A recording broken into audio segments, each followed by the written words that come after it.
We're taking your brother instead. He deserves this more than you, my dad said casually over the phone, as if he was discussing the weather. I felt my stomach drop, but I forced my voice to remain steady.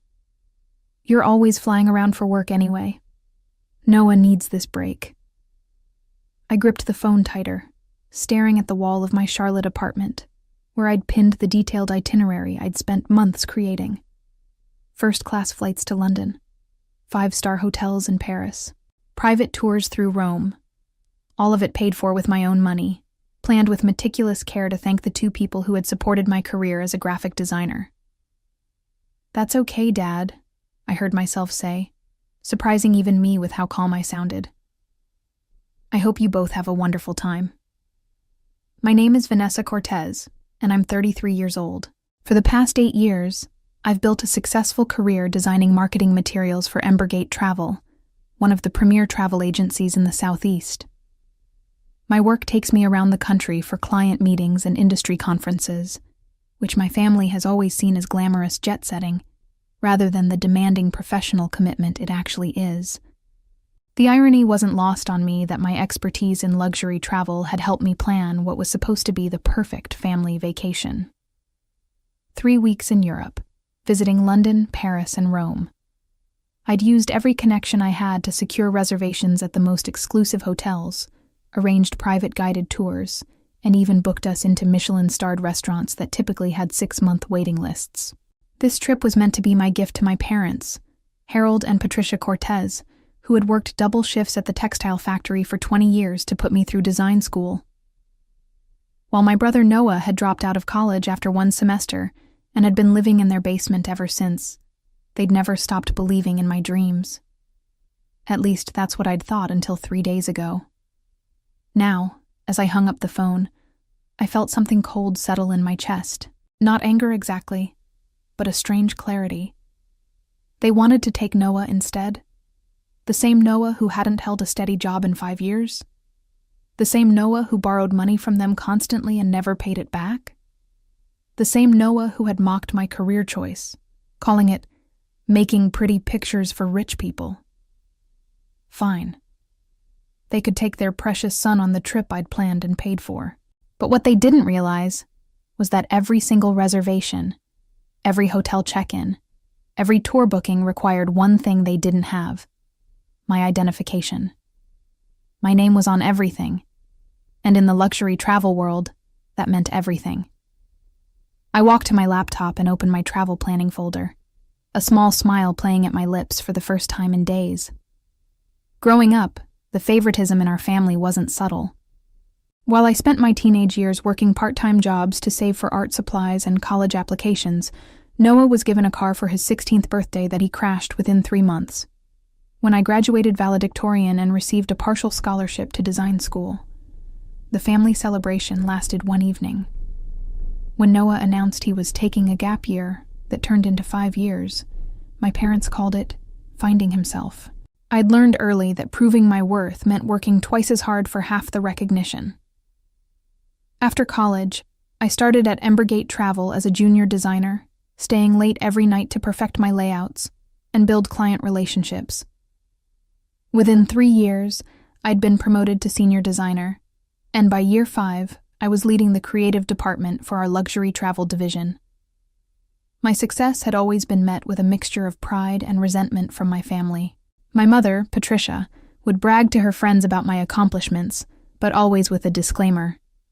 Of course, she's so busy with work, we hardly see her anymore. My father, Harold, was more direct in his disapproval. All that education, and for what? You work all the time and don't have a husband or children. What's the point? But Noah? Noah was still their baby, even at 31. His unemployment was the tough job market. His inability to maintain relationships was because he was too sensitive for this world.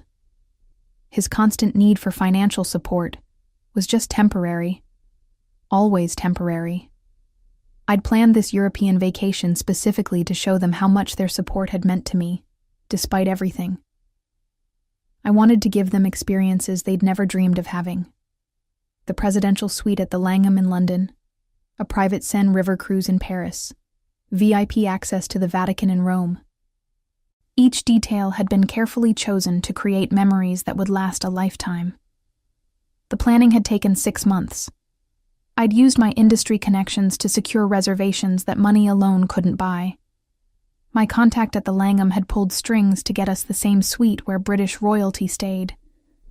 The restaurant in Paris that I'd booked for our last night had a 2-year waiting list, but the chef remembered me from a travel industry event and made an exception.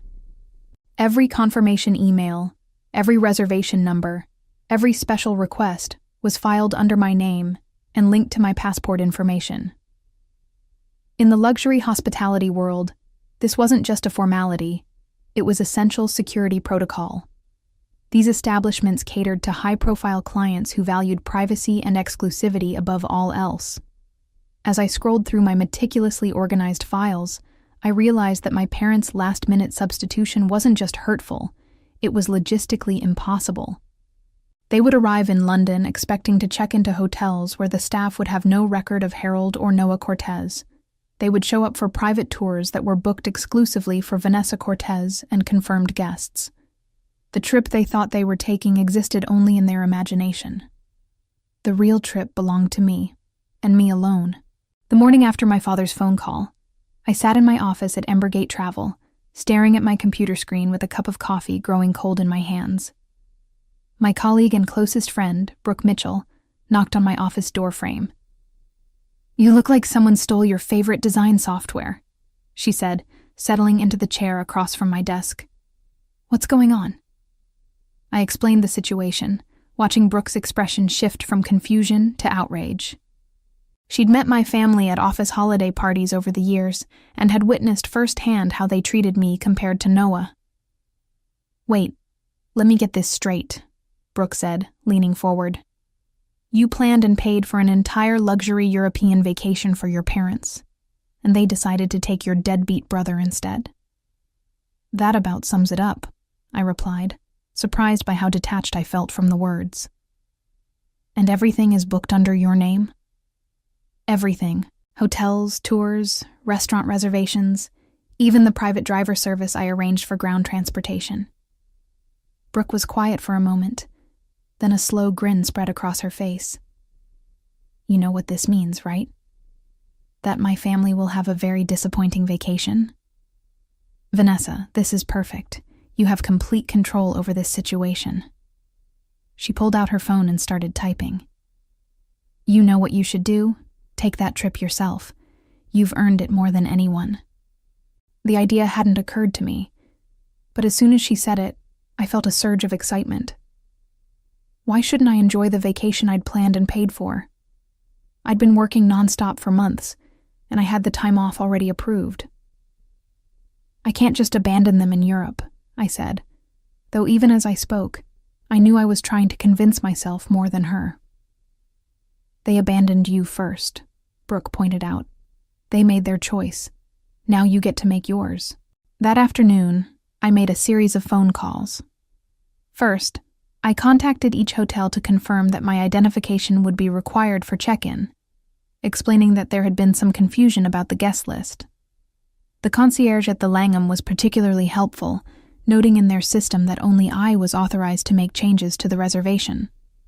Next, I called the tour companies to reconfirm that their private guides would only recognize me as the client contact.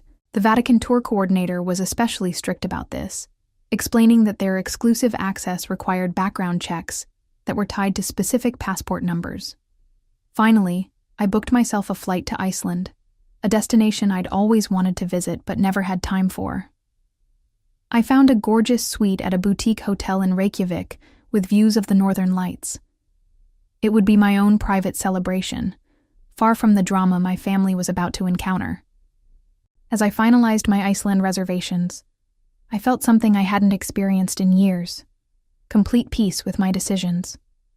For once, I was putting myself first, and it felt absolutely liberating. 3 days later, my parents and Noah departed for London on the first-class flights I'd booked. I watched their social media posts from my apartment, seeing my mother's excited selfies at the airport and my father's proud photos of Noah in his first-class seat. The seat that should have been mine. Living our best life.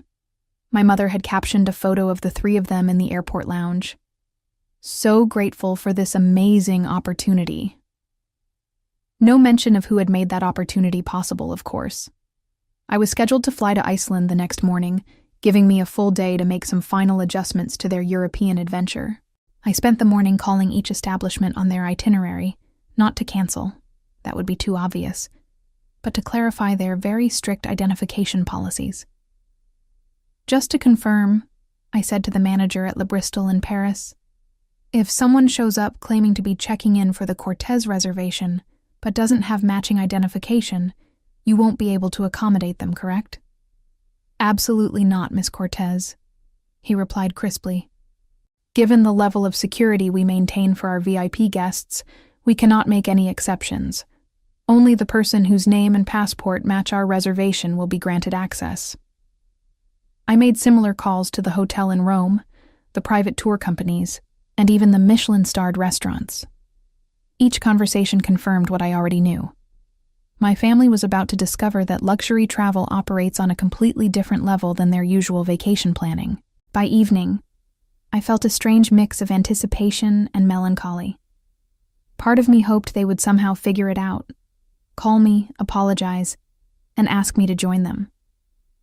But my phone remained silent, except for their continued social media updates from their overnight flight. The next morning, I boarded my own flight to Reykjavik with a lightness I hadn't felt in months. As the plane lifted off from Charlotte, I turned off my phone and allowed myself to truly relax for the first time since this whole situation began.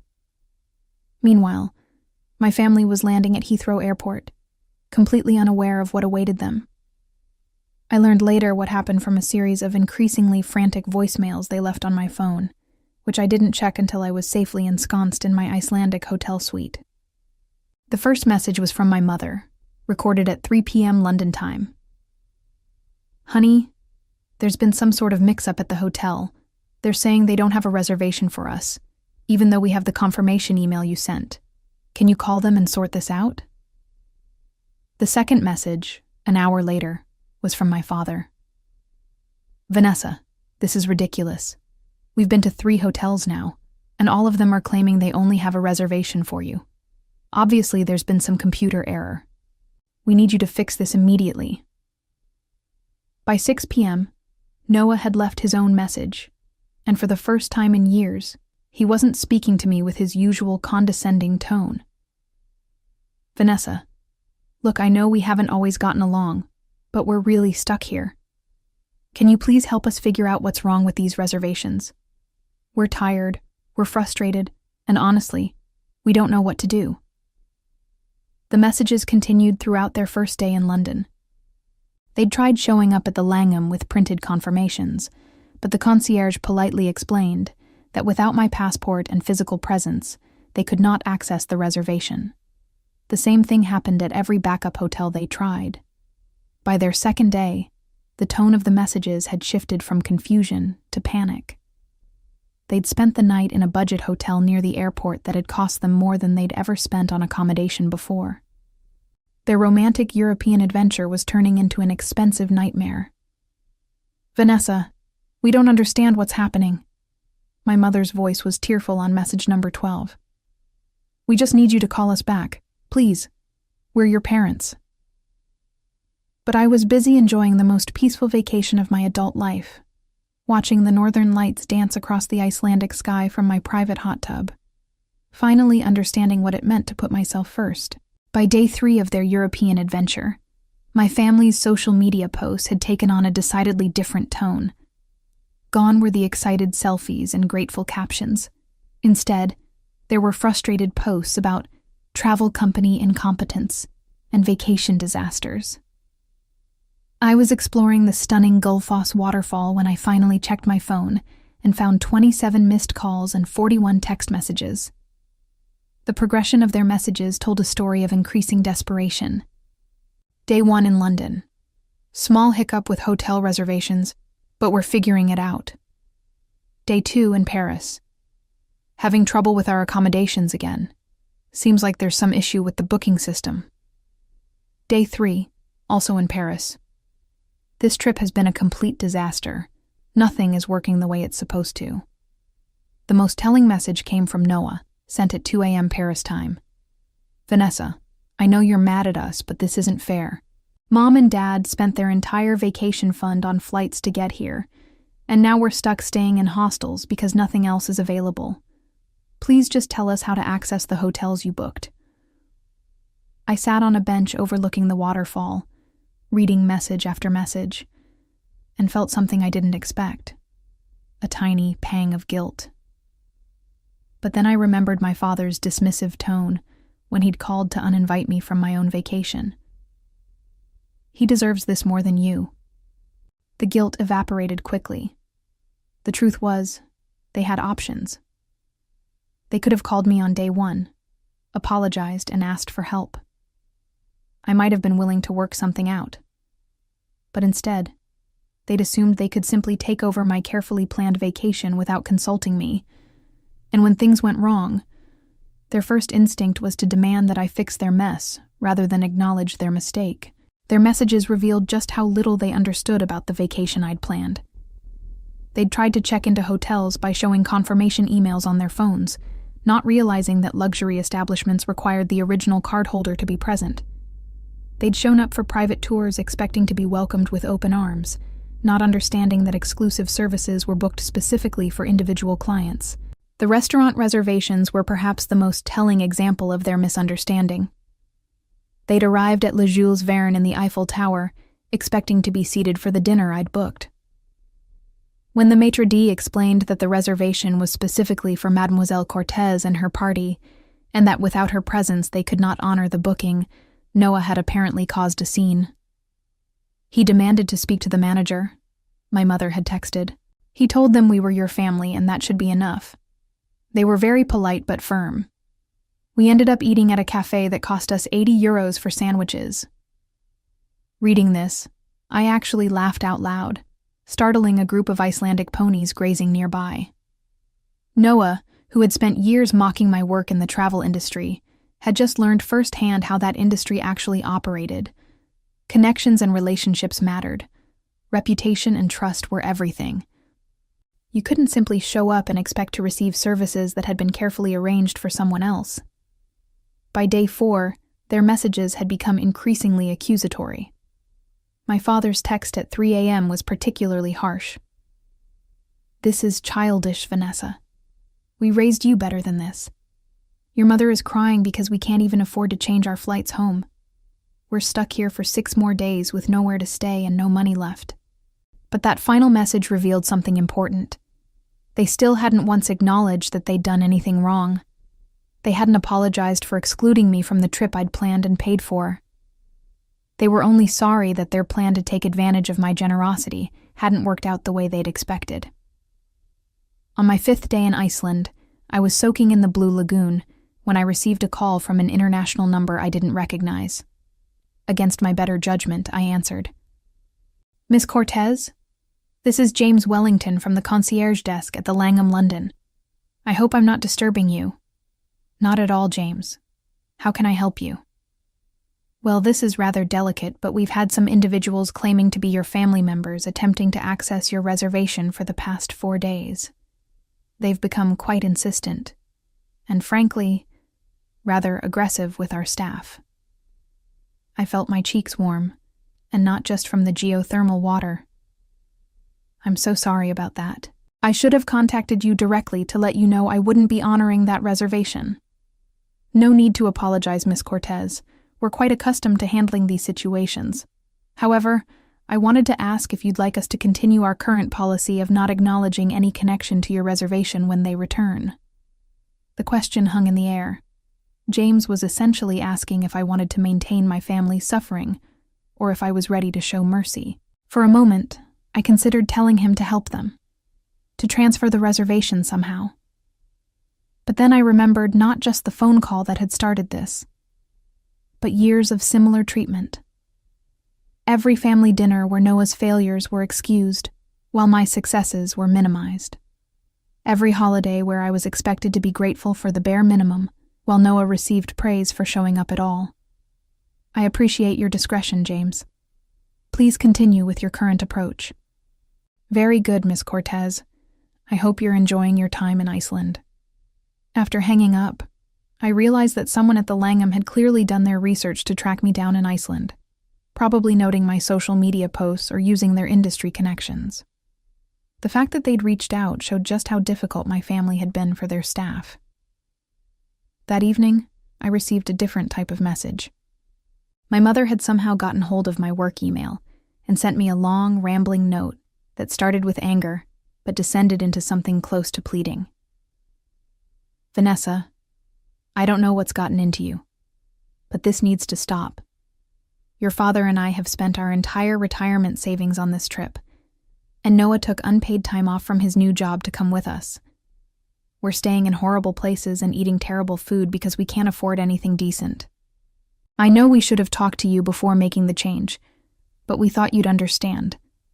Noah has been so depressed lately, and we thought this might help him get back on his feet. Please, just tell us how to access one hotel reservation.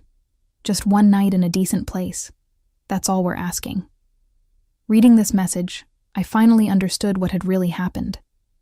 This wasn't just about favoritism or last-minute changes. My parents had genuinely believed that they could take my vacation and give it to Noah as some sort of therapy for his chronic underachievement. They'd seen my carefully planned European adventure, not as a gift I was giving them, but as a resource they could redistribute to their more needy child. The realization was both clarifying and infuriating. They hadn't just excluded me from the trip. They'd tried to turn my success into Noah's rehabilitation program without my consent. I closed the email without responding and booked myself another night at my Icelandic retreat. They could figure out their own solutions. On my final day in Iceland, I made a decision that surprised even me. Instead of continuing to ignore my family's increasingly desperate messages, I called my father directly. Vanessa. His voice was hoarse with exhaustion. Thank God. We've been trying to reach you for a week. I know, Dad. I've been getting your messages. Then why haven't you called us back? We're stranded here. We can't afford to stay anywhere decent, and Noah is talking about borrowing money just to eat. I looked out at the Reykjavik harbor from my hotel suite, watching fishing boats bring in their morning catch. Dad, I need you to explain something to me. When you called to uninvite me from this trip, did you think about how the reservations actually worked? There was a long pause. What do you mean? I mean, did you think about the fact that everything was booked under my name, with my credit card, requiring my identification to access? Another pause, longer this time. We thought you could just call and change the names or something. At 5-star hotels, at Michelin-starred restaurants with year-long waiting lists, at private tour companies that do background checks on their clients. I kept my voice calm, almost conversational. Dad, you work in manufacturing. Would you let someone walk into your factory and take over a custom order just because they claim to be related to the person who placed it? That's different. No, it's not. It's exactly the same. The vacation you thought you were taking never existed. You can't just transfer luxury travel reservations like a dinner reservation at Applebee's. I could hear him breathing heavily. So what are we supposed to do? You're supposed to figure it out the same way any other tourists would. Book your own hotels, make your own restaurant reservations, plan your own activities. With what money? We spent everything on the flights. The same way I would have had to if you'd called me a month ago instead of 3 days before departure to tell me I wasn't invited to my own vacation. For the first time in the conversation, my father was silent. Vanessa, please. My father's voice cracked. Your mother hasn't stopped crying since yesterday. Noah is talking about just going home early and losing the money on the return flights. We know we made a mistake. Those were the words I'd been waiting to hear for 7 days. But when they finally came, they felt hollow. What mistake did you make, Dad? We should have talked to you first before making the change. That's not the mistake you made. Silence. The mistake you made was assuming that my life, my work, my planning, and my money were resources that you could redistribute to Noah whenever you felt he needed them more than I did. The mistake you made was telling me that he deserved this more than I did, as if I hadn't earned every dollar I spent on this trip. I could hear my mother crying in the background now. You want to know the really sad part, Dad? If you had called me and explained that Noah was struggling, if you had asked me to help plan a separate trip for him, I probably would have done it. I love our family, even when you make it difficult. But instead, you tried to take something that belonged to me and give it to him, like I was just a bank account you could access whenever convenient. We didn't mean it that way. Yes, you did. You've always meant it that way. Every time Noah failed at something and you made excuses for him while expecting me to just work harder and ask for less, you meant it exactly that way. I hung up the phone and blocked their numbers. I was done being their emergency fund and backup plan. I was done being the responsible one who fixed everyone else's mistakes while my own needs were dismissed. For the first time in my adult life, I belonged to myself. 6 months later, my parents and Noah returned to Charlotte, having spent the remainder of their European adventure in budget accommodations and eating at fast food restaurants.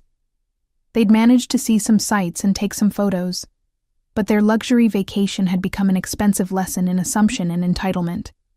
My mother tried to reach out through relatives, sending messages about how much they missed me and wanted to repair our relationship. But every message focused on their desire for reconciliation, rather than acknowledgement of what they'd done wrong. They wanted forgiveness without accountability, restoration without change. I, meanwhile, had used the peace and clarity of my Iceland retreat to make some major life decisions. I'd started freelancing on the side, building a client base of high-end travel companies who valued my expertise and industry connections. Within 4 months, I was earning more from freelance work than from my full-time job. When Embergate Travel offered me a promotion to creative director, I turned it down and submitted my resignation instead.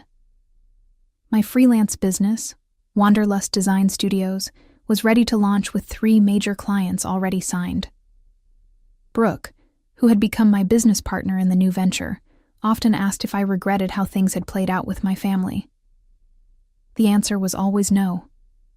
The Iceland trip had taught me something invaluable, that putting myself first wasn't selfish. It was necessary. I'd spent 33 years trying to earn love and respect from people who would never value me the way I deserved.